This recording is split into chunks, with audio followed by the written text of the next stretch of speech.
মারা গেছেন যুক্তরাষ্ট্রের পল আলেকজান্ডার। তিনি ছিলেন একজন অবিশ্বাস্য রোল মডেল। ৭৮ বছর একটি ধাতব সিলিন্ডারের ভেতরে থেকে গিনিস ওয়ার্ল্ডস রেকর্ডসের নাম লিখিয়েছিলেন তিনি।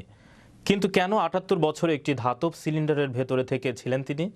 বিস্তারিত থাকছে ডেস্ক রিপোর্টে।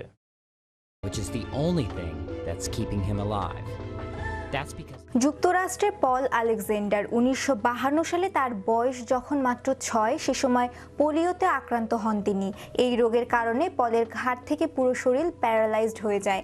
এই কারণে পৃথিবীর আলো বাতাসে মুক্তভাবে শ্বাস নিতে পারছিলেন না তিনি। তবে বাঁচতে চেয়েছিলেন পোলিও পল, তাই চিকিৎসকদের পরামর্শে তাকে ধাতব সিলিন্ডারের ভেতরে রাখা হয়, যেখানে বাকিটা জীবন কাটাতে হলো তার। হলো বলা হচ্ছে কারণ man in the iron lung এখন আর ধরাধামে নেই। গত সোমবার যুক্তরাষ্ট্রের ডালাস হসপিটালে মারা যান ৭৮ বছর বয়সী পল। তার দীর্ঘদিনের বন্ধু ড্যানিয়েল স্পিকস জানান, সম্প্রতি আলেকজান্ডার কোভিড-১৯-এ আক্রান্ত হয়ে হসপিটালে ভর্তি হয়েছিলেন, তবে তিনি তার মৃত্যুর কারণ জানেন না বলে জানিয়েছেন। তার ভাই আলেকজান্ডার পল সম্পর্কে জানান, সে একজন অবিশ্বাস্য রোল মডেল। এই সময়ের ভেতর পল কলেজে যান এবং একজন আইনজীবী হন। প্যারালাইজড অবস্থায় নিজের স্মৃতিকথা লিখে গেছে। বইটি সে লিখেছে তার মুখে কলম রেখে। তার বইটির নাম 3 minutes for a dog, my life in an iron lung. ১৫৫ পৃষ্ঠার এই বইটি লিখতে তার সময় লেগেছিল ৫ বছর।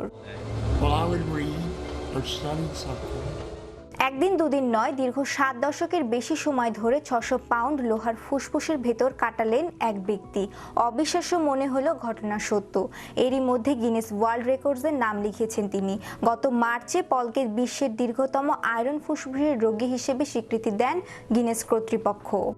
Paul worked hard to graduate with honors from high school, but ১৯৫২ সালে যুক্তরাষ্ট্রে সবচেয়ে বড় পোলিও প্রাদুর্ভাব দেখা দেয়। তখন দেশটিতে ৫৮,০০০-এর বেশি মানুষ পোলিওতে আক্রান্ত হয়েছিল। আক্রান্ত ব্যক্তিদের অধিকাংশই ছিল শিশু। সেই বছরে পল পোলিওতে আক্রান্ত হন।